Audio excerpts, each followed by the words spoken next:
is that the only people coming here from Syria are needy women and children. The only people coming here from...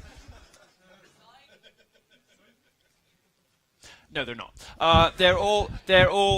I mean, huge quantities of them, particularly in Europe, as we've seen in Germany, are 22-year-old men. They're coming over ready to fuck and fight. Those are the immigrants that, the migrants that Europe is welcoming in. There's one hot one. I'm still not sure it's worth it. Don't believe the governments of Europe and the media. They can fake the news, but the pictures speak for themselves. Migrants are overwhelmingly fighting-age men. Have you ever seen those pictures, by the way? I'm sorry I don't have one, but there's those pictures in the German press of families, and Swedish press too, of families who have taken in a sort of 24-year-old Syrian migrant, and you'll get this sort of you'll get the husband who looks like cucked as fuck, some sort of bespectacled dork blogger who's got a sort of an improbably hot wife who's sitting there like, oh. And in between the two of them, there's this like strapping 22-year-old Syrian. You're like, okay, I get it. Okay, now I understand. Yes, good for you, love. Good Lord. The unfortunately vicious cycle we see with Muslim immigration is that young men are more radical, and they radicalize the young men already in the country. With the percentage of Muslims on welfare, they have nothing better to do with their time than plan how to install a Sharia-compliant culture. Turns out, far from when in Rome behaving as Romans do, when in Rome, Muslims rape everyone and claim welfare. Oh, come on. Where did you think you were coming this evening? Muslims who've entered Europe are very plain about telegraphing their future intentions. They have no plans to fit into the culture. Muslims do not believe that when in Rome you should do as the Romans do. In Dusseldorf, Muslims burned down an exhibition center that had been turned into a refugee center. It was a museum that was turned into accommodations for people in need. They burned it down.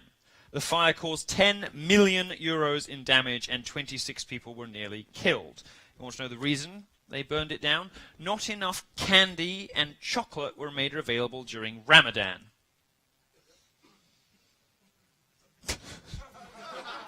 It's okay, you can laugh, it is funny. Nobody died. They don't just want to be taken in and given a safe land to start a new life. They want to bend the knee of Western civilization the ways they always have, with swords and fire. The situation in Europe is grim. Rape gangs and crime in Germany, a total takeover in Sweden, no-go zones in Paris, and similar problems in London. As I wrote in the fall, London is essentially lost. The natural question is, how's Europe responded? And the answers to that question are extremely troubling. These are the defense ministers of the leading European nations. These are the people charged with the safety and security of European countries. Yep, no fucking hope. It's like putting the army in Amy Schumer's hands. Oh, God. Amy Schumer as Barbie. I mean, in a way, Amy Schumer is the perfect modern feminist icon. A sort of untalented, unattractive, fat, obnoxious cunt. But,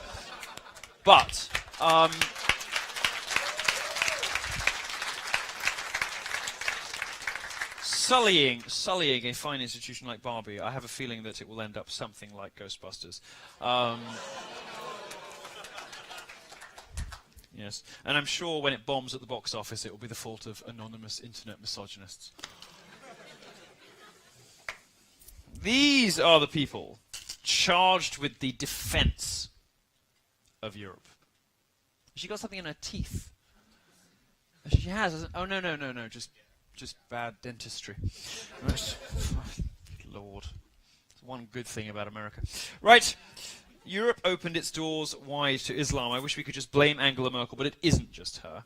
It's all the leaders of the European Union. Eastern Europe seems to be holding out. Maybe I should just move to Hungary. German court just ruled it could not... What? Hungary built a wall. They did. No, so they were told by Angela Merkel, you've got to take this many refugees, and Hungary just went... No. No.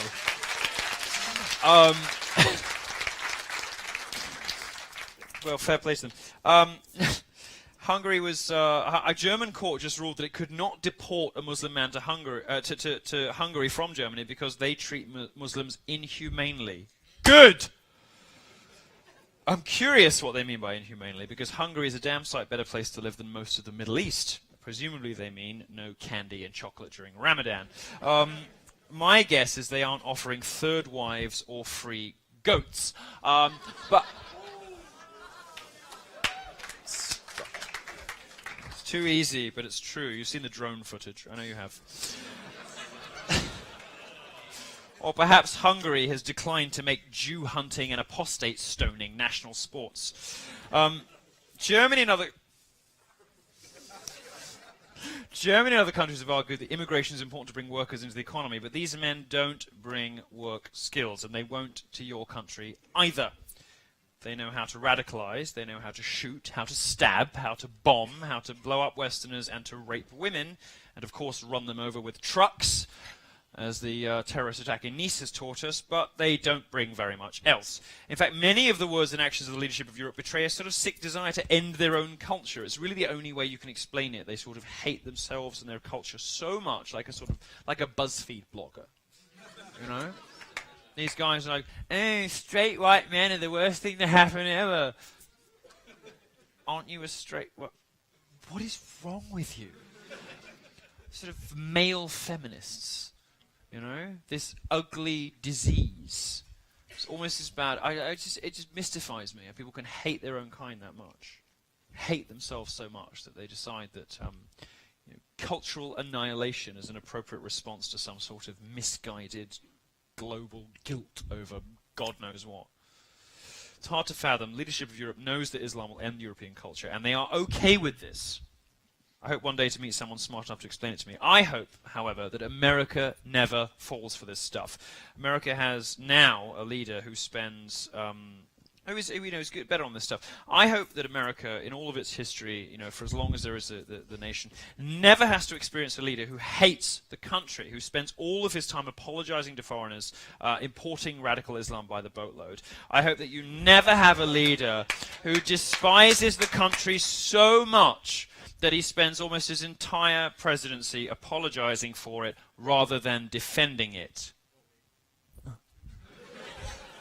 Culturally speaking, the Western world has done itself no favors with plunging birth rates. You people should be having a lot more kids.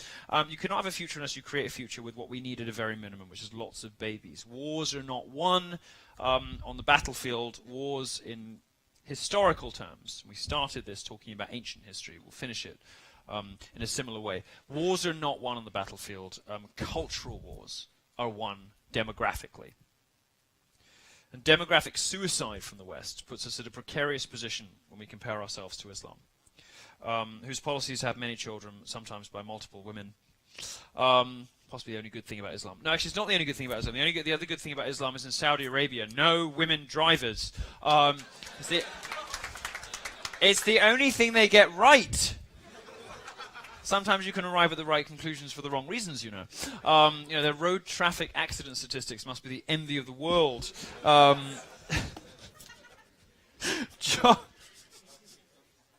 John Paul II's biographer, George Weigel, put it like this. Europe's crisis of civilizational morale, which is the reason for Europe's demographic suicide, involves the eclipse of Christianity as the principal culture-forming force in Europe. Christianity's replacement by various left-wing secularist schemes of human perfectibility set the stage for Europe's attempts at self-destruction. First in 3 totalitarian systems, the 2 world wars, the Cold War, and now through demographic suicide. I happen to think he's right about the loss of religion being a major contributing factor. But beyond all causes and motivations, if Europe wants to remain Europe, it must have more Europeans. That should be a warning to the US as well. Cultural clash with Islam is not entirely lost. Europe can be saved, and we can metaphorically and perhaps, depending on how angry Daddy gets, literally take back Constantinople. First, my preference is just to, go in hard and nuke Mecca. But someone liked it.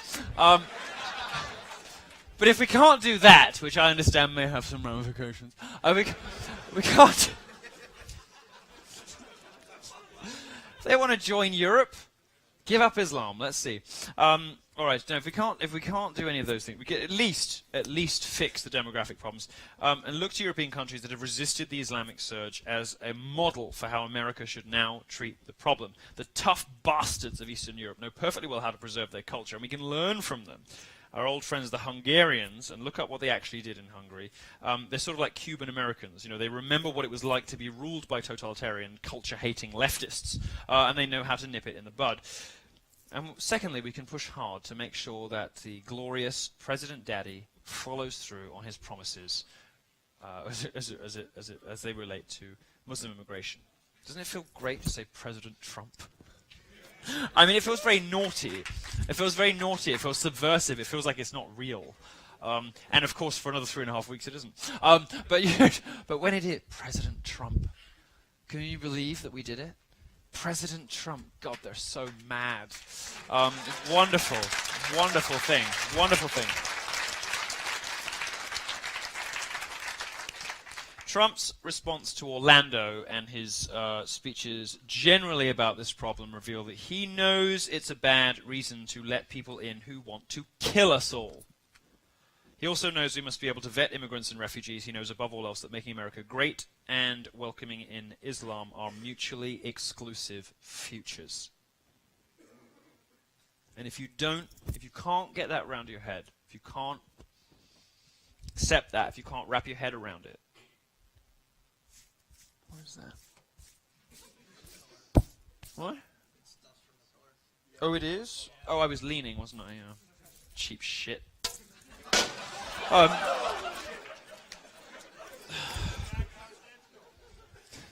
I've got one pillow left. Sorry. I thought it was polystyrene. Fuck. Do we pay a lot for that? That's one bit of staging we can't reuse. It's my favourite shirt. If you don't understand, you should just do the other one, really. If you don't understand that, what? No, don't encourage me. If you don't understand that mass Muslim immigration and making America great again are mutually exclusive futures, you are, like Hillary, like Bernie Sanders, like Jill Stein, like pretty much every celebrity you've ever heard of, part of the problem. And you will never be able to save people from what is coming. You will never be able to become part of the solution. Now, we put leaders in roles willing to defend our cultures and values. Trump has already started to do this. He has made Mad Dog Mattis Secretary of Defense. And this is what Mad Dog Mattis has to say, the most alpha guy in the world. You go into Afghanistan, you got guys who slap women around for 5 years because they didn't wear a veil. You know, guys like that, they ain't got no manhood left anyway. So it's a hell of a lot of fun to shoot them. Actually, it's quite fun to fight them, you know. It's a hell of a hoot. It's fun to shoot some people.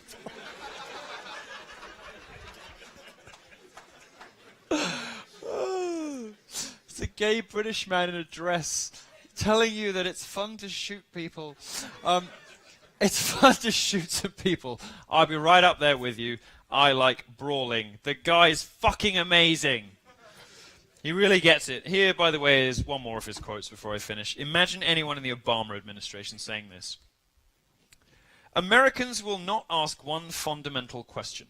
Is political Islam in the best interests of the United States?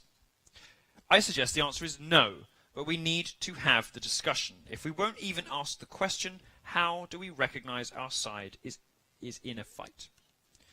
There's one certain way to continue losing against Islam, and that is to not be willing to have an honest and forthright conversation about what is happening in Europe and what will happen here if that is not resisted. Does General Mattis strike you as someone who is not willing to discuss a subject that may make liberals upset or squeamish? Does Donald Trump? No, they're not. And it just may be the case that Donald Trump, for all of his occasional silliness, could be the guy against all odds to save Western civilization. Thank you very much. Thank you for listening. I will.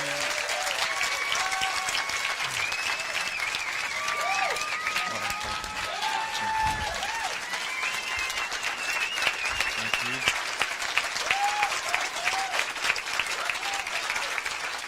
Where are we? 8:19. I'm very happy to take some questions. Oh, you're going to do that, are you? Okay, I'm very happy to take some questions. Thank you so much for thank you, the front 2 rows, for standing this time. I'm very happy to take some questions for as long as I have available. If you'd like to stand, I think that Andrew's going to come find you with the mic.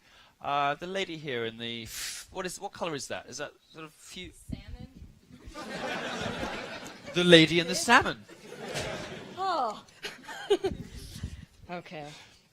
Wow, I didn't expect I was actually going to be able to go first here. Would you look at that? Well, there we go. Sometimes it's nice to come first.